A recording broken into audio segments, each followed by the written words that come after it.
Hello friends, this is Gaurav Lat, big bull coach. So जारी रखते हैं हमारा डेली सीरीज़, आपका मार्केट का डेली डोज, यानी 29 मई 2026 के लिए, that is the 29th of May 2026 Friday. So इस महीने का आखिरी ट्रेडिंग सेशन था ये। बाय द वे, ये वीडियो थोड़ा मैं लेट रिकॉर्ड कर रहा हूँ, वीकेंड में रिकॉर्ड कर रहा हूँ। सो थोड़ा और लार्जर पर्सपेक्टिव्स भी देने के लिए। सो बेसिकली क्या हुआ, 29 मई को मार्केट की जो है अच्छी सी धुलाई हो गई, निफ्टी की अच्छी खासी धुलाई हो गई। तो इस बीच निफ्टी जो है वो 359 पॉइंट्स गिरकर 23,548 पर बंद हुआ। That is Nifty closed down 359 points, closing at 23,548। और वही बैंक निफ्टी की बात करें तो वो 615 पॉइंट्स गिरकर 54,239 पर बंद हुआ। That is it close down 615 points, closing at 54,239। So market की अच्छी खासी धुलाई हो गई। ओवरऑल मिड कैप्स की भी धुलाई हुई, हालांकि स्मॉल कैप्स की उतनी नहीं हुई, पर मिड कैप्स की भी धुलाई हो गई। तो बेसिकली मार्केट जो है आज सुबह को तो ठीक ठाक खुला था, हल्की सी तेज़ी के साथ खुला था। सो निफ्टी जो है वो एकदम लग रहा था कि 23,900 के ऊपर टिकने की पूरी कोशिश कर रहा है। तो सुबह को लग रहा कि चल जाएगा। So nifty it went all the way up to 24,000 in opening trade, but again वहाँ पे टिक नहीं पाया, वहाँ से तुरंत घूम गया। सो कहीं ना कहीं वो थोड़ा एक इनिशियल सेटबैक था, जो एकदम बढ़ के घूम जाना जिसको बोलते हैं ना, वो कहीं ना कहीं मार्केट के लिए थोड़ा सा वीकनेस इंडिकेट करता है। देखिए सुबह को देखिए यूएस मार्केट क्यूज तो ठीक ठाक ही थे, पर अगर इंडियन मार्केट उसकी ओर कोई रिएक्ट कर नहीं पाता है, कोई मेजर नेगेटिव क्यूज़ नहीं थे। और उसके अलावा लेकिन MSCI इंडेक्स रीबैलेंसिंग होगा, उसका भी कहीं ना कहीं कुछ अटकलें थी, उसका इफेक्ट आएगा। उसका इफेक्ट क्या आएगा ये देखिए अभी कुछ क्लियर नहीं था। तो रीबैलेंसिंग में कई सारे स्टॉक्स का वेटेज थोड़ा सा कम हो जाता है, कुछ स्टॉक्स बढ़ा दिए जाते हैं, कई स्टॉक्स हटा दिए जाते हैं इंडेक्स से और नए स्टॉक्स को इंक्लूड किया जाता है। तो अब धीरे धीरे उसका इफेक्ट तो आना था, पर कई बार क्या होता है ये इफेक्ट एक साथ नहीं आता है, कई दिनों तक आते हैं धीरे धीरे करके, जैसे जैसे स्टॉक्स बेचे जाते लिए जाते। देखिए ये जस्ट एक बेंचमार्क इंडेक्स है, जो बहुत सारे फॉरेन इन्वेस्टर्स जिस इसको फॉलो भी करते हो, उसको उसके बेसिस पे अपने पोर्टफोलियो को सजाते भी है। सो ये है कि इसका इफेक्ट एक बार में नहीं आता जनरली। सो इसका भी कुछ ना कुछ इफेक्ट, एक हैंगओवर था मार्केट में। तो निफ्टी जो है वो, हालांकि अगर आप देखिए सुबह को 24 साल से तुरंत घूम गया, उसके बाद 23,900 के आसपास लग रहा था, जैसे कंसोलिडेट कर रहा है, फ्लोट करने की कोशिश कर रहा है। सो इट ऑल द वे एक बार सुबह को 23,865 तक गया, फिर एक बार घूम जा रहा था, पर कहीं ना कहीं उसको एकदम साफ दिख रहा था कि 940 या 23,940 के पास आते आते निफ्टी को रेजिस्टेंस तो फेस करना पड़ रहा है। जैसे ही 24,000 के पास आते हैं वहाँ से वीक हो जाता है। तो ये एक प्रॉब्लम, हैंगओवर तो था ही निफ्टी के लिए। और तो जैसे जैसे दिन आगे बढ़ा, फिर निफ्टी जो है वो फाइनली टूट गया। जैसे जैसे और टूटते चला गया, तो Nifty corrected all the way to 23,730। So ये अनुमान था कि निफ्टी जो है अगर यहाँ से नहीं चल पाएगा तो एक बार करेक्ट और कर सकता है, और करेक्ट किया ही निफ्टी ने। हालांकि लग रहा था 750 के आसपास सपोर्ट आएगा, तो आया भी ऐसे देखा जाए तो। अगर आप चार्ट्स में देखें थोड़ा सा निफ्टी वहाँ से घूमा भी, पर अगेन जैसे जैसे एकदम लेट ट्रेड आया तो निफ्टी में वापस मंदी देखी गई। तो बैंक निफ्टी जो सुबह से ही थोड़ा वीक चल ही रहा था, वो और टूटते चला गया। HDFC बैंक की धुलाई होती चली गई, ICICI बैंक की पिटाई हो रही थी, HDFC बैंक की पिटाई हो रही थी, हालांकि धुलाई तो बाकी था अभी, तो बात के लिए रख देते हैं। और जैसे जैसे एकदम जैसे लास्ट में दोपहर आया 3 बजे, तो जैसे एकदम सैलाब आ गया, तो निफ्टी जो है वो 23,800 के आसपास चल ही रहा था कि एकदम से सैलाब आके सीधा एक बार के लिए 100 से 150 पॉइंट का एक मेजर डाउनटिक देखा गया निफ्टी में, और वहाँ से फिर और 100 पॉइंट्स का डाउनटिक देखा गया, जिसके कारण निफ्टी जो है वो एक बार के लिए 23,500 के नीचे चला गया। It hit a low of 23,485 on the low point. So इतनी अच्छी धुलाई हुई है। तो बैंक निफ्टी की लास्ट में अच्छी पिटाई हुई, और खास करके HDFC बैंक और ICICI बैंक। और तीसरा जिसकी पिटाई हुई वो है HUL, हिंदुस्तान यूनिलीवर, उसकी भी जो एकदम वॉल्यूम बेस्ड पिटाई हुई है। तो कहीं ना कहीं ये रीबैलेंसिंग का इफेक्ट था। भी रीबैलेंसिंग के कारण एकदम साफ दिख रहा था कि HDFC बैंक के काफ़ी FIs ने एकदम स्टॉक्स को डंप किया है। तो HDFC बैंक में 8 करोड़ से ज़्यादा शेयर्स कल ट्रेड हुए थे, यानी फ्राइडे को। तो एकदम साफ दिखाते कि मेजर डंपिंग हुआ है। उसके अलावा ICICI बैंक के भी करीब 3 करोड़ शेयर्स ट्रेड हुए थे। और ज़्यादातर आज के दिन मार्केट में स्पेशली मेगा कैप्स में तो देखिए 25% का तो मिनिमम डिलीवरेबल वॉल्यूम रहता ही है, और ऐसे केसेस में तो देखिए 50% से ऊपर ही चला जाता है। तो एकदम साफ दिख गया कि एकदम डिलीवरी बेस्ड सेलिंग हुआ है, और ऐसा सेलिंग हुआ है कि वो वापस नहीं आने वाला है। सो एकदम साफ असर दिख रहा है कि इंडिया से धीरे धीरे अब रिटर्न्स नहीं मिल रहे हैं, तो फॉरेन इन्वेस्टर्स भी अब परेशान हो चुके हैं, उकता गए हैं बेसिकली। सो उकताने के कारण भी काफ़ी हद तक सेलिंग आए। HUL की भी अच्छी पिटाई हो गई। HUL का अगर आप देखें तो धीरे धीरे जिस तरह पिटाई चल रही है, तो ये कहीं ना कहीं अब जानती हैं कि FMCG सेक्टर में भी अब थोड़ा सा स्टैग्नेशन देखा जा रहा है। ग्रोथ बहुत कम गया है। बहुत सारे फैक्टर्स हैं जिसके कारण जो टॉप के FMCG कंपनीज हैं उनको बहुत ज़्यादा कंपटीशन का सामना करना पड़ रहा है, और जिसके कारण इनका परफॉर्मेंस ख़राब हो रहा है। और ये फ्राइडे को जो HUL में डंपिंग देखा गया, मुझे डर लग रहा है कि this is a major long term hangover, और इसके कारण ये स्टॉक अब हो सकता है 2000 के सपोर्ट को भी ना टिका के रख पाए। ये 2000 से तो बहुत अच्छा घूमा था। 2000 रुपये से जो एक बार लो के आसपास HUL का स्टॉक आया था, वहाँ से घूम के 2350 तक गया था, 2350 के लेवल्स तक गया था। मैंने ऑलमोस्ट 15% की अच्छी खासी तेज़ी आई थी। सो पर कहीं ना कहीं अब लग रहा है कि ये भी it was a dead cat bounce now. So हम साफ दिख रहे हैं कि कहीं ना कहीं FIS का सेलिंग चल रहा है, और लॉन्ग टर्म के लिए स्टॉक परफॉर्म नहीं कर पाएगा। सो इवन दो इसका देखिए डिविडेंड पे आउट बहुत अच्छा है, डिविडेंड पे आउट के कारण और कई सारे फैक्टर्स के कारण ये एक फेवरेट बना हुआ है बहुत सारे लोग इन्वेस्टर्स का। पर हो सकता है लॉन्ग टर्म, अब चूंकि इसमें कोई रिटर्न्स तो एज सच मिल नहीं रहे ना, तो नहीं बन पाएगा। तो ये भी एक ऐसा काउंटर है जो अब काफ़ी एक लॉन्ग टर्म बेयर मार्केट में चल रहा है, अगर हम साफ दिख रहा है। Even HDFC bank, ICICI bank, ये सब कई सारे अब शेयर्स है जो एक लॉन्ग टर्म बेयर मार्केट में ही अब चल रहा है, इसमें कोई दो राय नहीं रह गया। उसके अलावा देखिए बाकी ओल्ड इकोनॉमी स्टॉक्स की भी पिटाई हो गई, कहीं ना कहीं वो भी प्रेशर में आई गई। अल्ट्राटेक सीमेंट्स की पिटाई हो गई, रिलायंस भी वीक था, अदानी ग्रुप शेयर्स भी थोड़े वीक थे। देखिए अदानी ग्रुप में खास करके अदानी एंटरप्राइजेस का तो क्या कहें, ये स्टॉक जो 1800 के लेवल्स तक चला गया था 3 महीने पहले, और आज देख लीजिए वहाँ से जो बाउंस बैक किया स्टॉक ने, तो 2995 यानी ऑलमोस्ट 3000 रुपये के लेवल्स तक आ गया था ये स्टॉक। सो सही लेवल पे एंट्री लेना आपको कितना बड़ा डिविडेंड देके जाता है, ये अदानी एंटरप्राइजेस ने एकदम साफ दिखा दिया है।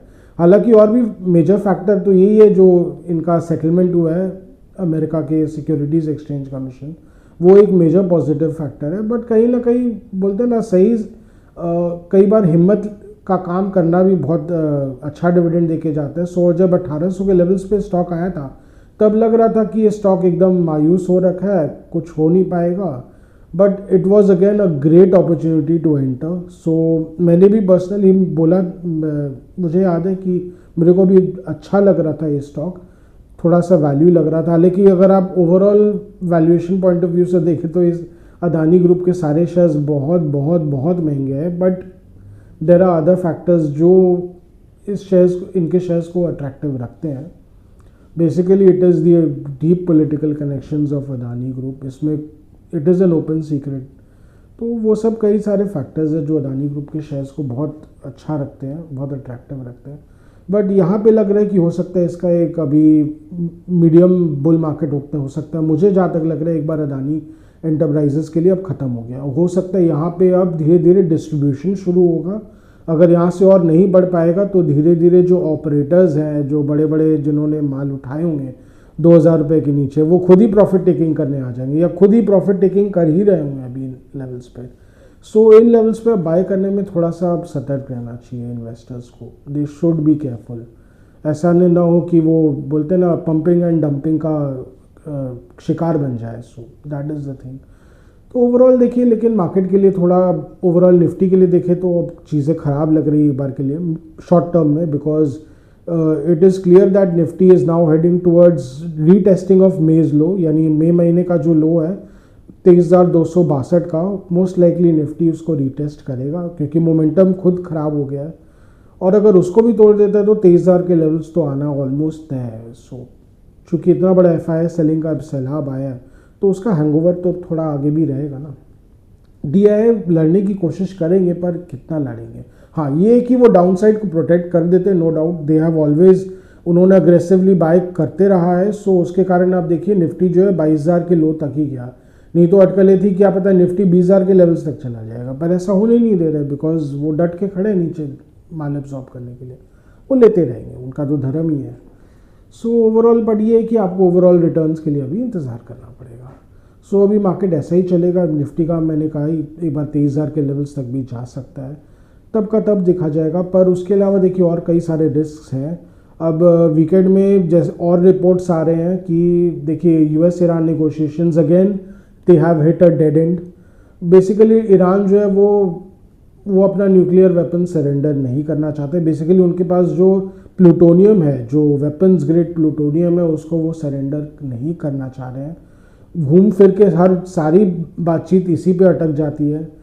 तो एक बार तो उन्होंने प्रपोजल दिया था, बोलते हैं एज पर रिपोर्ट्स कि चाइना को हम जो अपने प्लूटोनियम ट्रांसफ़र कर देंगे, पर अमेरिका को अगेन वो गवारा नहीं है, क्योंकि उनके हिसाब से वो चाइना पे भरोसा कर नहीं सकते। एक्चुअली चाइना पे अमेरिका भरोसा करना तो उनकी सबसे बड़ी बेवकूफ़ी होगी। देखिए हिस्टोरिकल कॉन्टेक्स्ट में अगर देखें तो 1969 में जब सोवियत यूनियन और चाइना के बीच जब ठन गई थी, जब कॉन्फ्लिक्ट हुआ था, तो उसका फ़ायदा उठाने के लिए अमेरिका ने चाइना को हाथ आगे बढ़ाया था, जिसका नतीजा हुआ कि धीरे धीरे चाइना ओपन अप किया। और पर कहीं ना कहीं बोलते वो उस समय के लिए लग रहा था कि अमेरिका के लिए बहुत फेवरेबल होगा, पर आज के लिए वो एक ब्लंडर साबित हो रहा है। सो उसके कारण ही चाइना का जो सिक्योरिटी काउंसिल में जो सीट था, जो चला गया था, वो उसको वापस मिल गया।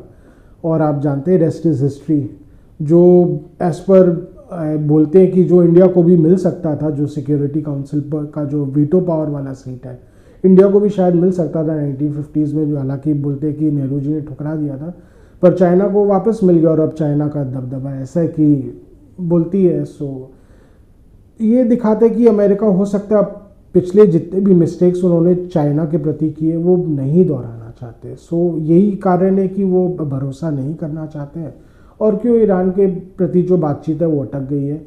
और उसके अलावा देखिए अभी रिपोर्ट्स आए कि अब यूएई ने भी फिर से काउंटर अटैक्स किए ईरान पे, क्योंकि ईरान बार बार उनके रिफाइनरीज को, उनके एसेट्स को टारगेट करता है। तो अब फाइनली वो भी काउंटर अटैक बार बार कर रहे हैं और ईरान के ही रिफाइनरीज को टारगेट कर रहे हैं, ईरान के एसेट्स को टारगेट कर रहे हैं। सो इसके कारण देखिए सीज फायर तो बार बार वायोलेट हो ही रहा है, तो थिंग्स को गो डाउन द हिल, जिसको बोलते हैं ना, कभी भी क्रैश कर सकता है। और मुझे लग रहा है कि हो सकता है things are headed on the bad way, unless कोई मेजर कुछ निकल के सामने आ जाए कि major compromise from both the sides. पर अब लग नहीं रहा है, क्योंकि देखिए ट्रम्प बाबू ने तो एकदम साफ बोल दिया है that surrendering nuclear weapons is the red line. माने the red line is that Iran can not have any nuclear weapons, that is the red line. वो एक्सेप्ट नहीं करने वाले ईरान के न्यूक्लियर, माने ईरान को एक न्यूक्लियर वेपन स्टेट तो एक्सेप्ट नहीं करने वाले हैं। सो यही है, तो ईरान जो अगेन कॉम्प्रोमाइज़ करने तैयार नहीं है। So it is most likely the conflict might resume. Conflict हो सकता है अभी इमीडिएट रिज्यूम नहीं भी करेगा, पर एंटिसिपेशन में ही बहुत सारी चीज़ें हो जाएंगी। हो सकता है तेल के दाम फिर से बढ़ जाएंगे स्पेकुलेशन में। तो ये अगेन मार्केट के लिए नेगेटिव है, इंडियन मार्केट के लिए तो बहुत नेगेटिव है। देखिए अमेरिका को तो कोई फ़र्क नहीं पड़ रहा है, अमेरिका मार्केट्स आप देख लीजिए, डाउ जोन्स तो बढ़ते ही जा रहा है because of the tech bubble, but Indian markets को तो फंडामेंटली बहुत झेलना पड़ रहा है इसके कारण। तो ये तो एक नेगेटिव हैंगओवर है ही। उसके अलावा देखिए 5 जून को आरबीआई का मीटिंग आएगा। सो आरबीआई का जो पॉलिसी आउटकम आएगा, so MPC that is monetary policy committee, वो 3 से 5 जून तक मीटिंग करेगी। उसका जो आउटकम है वो 5 जून को दैट इज़ शुक्रवार को आएगा।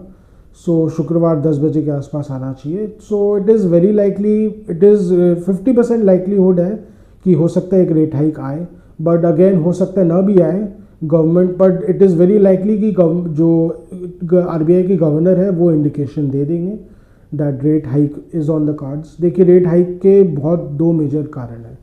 तो देखिए आज आप जानते हैं कि पेट्रोल और डीजल के दाम लगभग 8 से 9 रुपये बढ़ चुके हैं। गवर्नमेंट को मजबूरी में बढ़ाना ही पड़ा, बिकॉज अगर अभी नहीं बढ़ाते तो ऐसा डर था कि आगे चल के 40-50 रुपये बढ़ाना पड़ जाता। तो 30,000 करोड़ का खुद मोदी जी ने बोला कि सरकार को नुकसान हो रहा है हर महीने तेल के दाम कम रखने के चक्कर में। तो ये कब तक गवर्नमेंट सहती, तो फाइनली कंज्यूमर को पास ऑन करना ही पड़ेगा। तो अब प्रॉब्लम ये है कि इसके कारण जो गुड्स एंड सर्विसेज के जो कॉस्ट है वो बढ़ेंगे। देखिए ट्रांसपोर्ट कॉस्ट बढ़ जाएगा, ट्रांसपोर्ट कॉस्ट जब बढ़ता है तो उसका कैस्केडिंग इफेक्ट आता ही है। तो कम से कम इट इज़ एक्सपेक्टेड जो इन्फ्लेशन अभी तक आरबीआई ने मैनेज किया हुआ था 3-3.5% के आसपास, वो अब वापस बढ़ के 5% तक चला जाएगा। और 5% तक अगर महंगाई दर बढ़ेगी तो आप जानते ही हैं कि फिर, क्योंकि अभी करंट रेपो रेट 5.5% है, तो उस पर रखना अब फीसिबल ही नहीं रहेगा। तो गवर्नमेंट को जो अपना करंट रिपो रेट है वो बढ़ा के हो सकता है 6 से 6.5% के आसपास करना ही पड़ेगा। And it is very likely कि 5 जून को उसका इंडिकेशन दे दिया जाएगा। सो अगर 5 जून को रेट हाइक नहीं भी होता है तो उसका जो नेक्स्ट मॉनेटरी पॉलिसी मीटिंग है that is it will be in July and और अगस्त, हाँ, तो उसमें हो सकता है एक रेट हाइक तो फिर कंफर्म हो जाएगा। देखिए ईरान वॉर तो ख़त्म, ईरान कॉन्फ्लिक्ट और टेंशन्स तो ख़त्म होने का नाम ही नहीं ले रहा है। और उसके अलावा तेल के दाम कम होंगे ऐसा चांस अब कम ही लगता है, यानी ब्रेंट माने कच्चे तेल के दाम अब ऐसा कम ही लगता है, तो सहना पड़ेगा। सो इसका कारण ये है कि फिर उसका इफ़ेक्ट ये है कि आने वाले टाइम में ब्याज दर बढ़ेंगे। और उसके अलावा देखिए एक और मेजर कारण ये है कि अभी तक आरबीआई ने किसी तरह जो गवर्नमेंट ऑफ इंडिया का जो 10 ईयर बेंचमार्क है उसको भी काफ़ी कम करके रखा था गवर्नमेंट ऑफ इंडिया, और आरबीआई ने भी लिक्विडिटी डाल के ओपन मार्केट ऑपरेशंस करके उन्होंने दे ऑलवेज इंश्योर्ड कि जो गवर्नमेंट का जो बोरोइंग कॉस्ट है वो हमेशा कम रहे, 6.5% से 6% के आसपास ही रहे। बट अब वो पॉसिबल नहीं है। अब आप देख ही रहे हैं कि जो गवर्नमेंट का जो 10 ईयर बेंचमार्क है वो 7% के ऊपर चला गया है। और उसमें भी बोलते हैं कि एफआईएस को कोई इंटरेस्ट नहीं इंडिया के बॉन्ड मार्केट में, क्यों? एक्चुअल में बिकॉज उनको तो टैक्स ही भरना पड़ता है। 7% के बॉन्ड में अगर वो पैसा डालते हैं तो 25% तो टैक्सेस ही ले जाते हैं, तो उनके पास बचता क्या है? हार्डली 5% तो अमेरिका का 30 ईयर बॉन्ड ही दे देता है, तो फिर इंडिया मार्केट में पैसा लगा के करेंगे क्या वो? So it is all logical that अब यहाँ से बढ़ाना ही पड़ेगा, बिकॉज अमेरिका में भी रेट कट करना थोड़ा मुश्किल ही लग रहा है। हालांकि ट्रम्प बाबू बहुत प्रेशराइज कर रहे हैं और अब तो नए फेड चेयरमैन भी आ गए हैं, लेकिन उन पर भी प्रेशर है रेट कट करने का, पर कहाँ से करेंगे? क्योंकि महंगाई दर है, इतने तेल के दाम बढ़ रहे हैं, महंगाई दर अभी भी वहाँ पे भी अमेरिका में भी बढ़ रहा है, इतना जो उन्होंने टैरिफ लगा दिया है, तो स्पेस ही नहीं है। सो बेसिकली अब गवर्नमेंट को भी अब जो 10 ईयर बेंचमार्क है वो बढ़ेगा ही, यहाँ से हो सकता है 8% तक चला जाएगा, जिसके कारण अगेन रेपो रेट हाइक करना ही पड़ेगा। सो अभी तक जो सस्ते लोन्स ले रहे थे तो उनको हो सकता है उनको अब डिसीजन ले लेना चाहिए, अगर जो लोन लेने का सोच रहे हैं, क्योंकि आने वाले टाइम में कर्ज थोड़ा महंगा हो जाएगा, ये पक्का है, ये मोस्ट लाइकलीहुड लग रहा है। सो यही था। अभी मार्केट मंदा ही लग रहा है बेसिकली, हालांकि बहुत ज़्यादा मंदा नहीं लग रहा है मुझे, बट आगे क्या होगा वो तो फिर इवेंट्स के बाद ही बोल सकते हैं। अगर यूएस ईरान कॉन्फ्लिक्ट आने वाले यानी एक दो सप्ताह में फुल ऑन वापस शुरू हो जाता है तो देखिए मार्केट के लिए, इंडियन मार्केट के लिए तो बहुत बैरिश है। एंड फुल ऑन कॉन्फ्लिक्ट होता है तो डर है कि निफ्टी जो है फिर से वापस 22,100 का लो टेस्ट कर सकता है। अगर ऐसा नहीं होता है, कोई मेजर नहीं आता है, अगर इंडियन मार्केट में प्रेशर नहीं आते तो ठीक है, इंडियन मार्केट ऐसे ही फ्लोट करते रहेगा। सो यही था आज का लेखा जोखा, आज का हमारा डेली व्लॉग यहीं तक रखते हैं। आशा करें कि आपको हमारी डेली व्लॉग्स अच्छी लग रही हो। Do like, share and subscribe to our channel. Do hit the bell icon for regular update on our videos. अगर आपको कुछ स्टॉक स्पेसिफिक जानना हो, मार्केट के बारे में कुछ जानना हो या सेक्टर स्पेसिफिक जानना हो तो please write in a comment section your comment, your feedback. We are always ready to help you. And उसके अलावा अगर आपको कुछ फीडबैक देना हो, सजेशंस देना हो तो please write in a comment section. Your comments या feedback are valuable for us. So आज के लिए थैंक यू।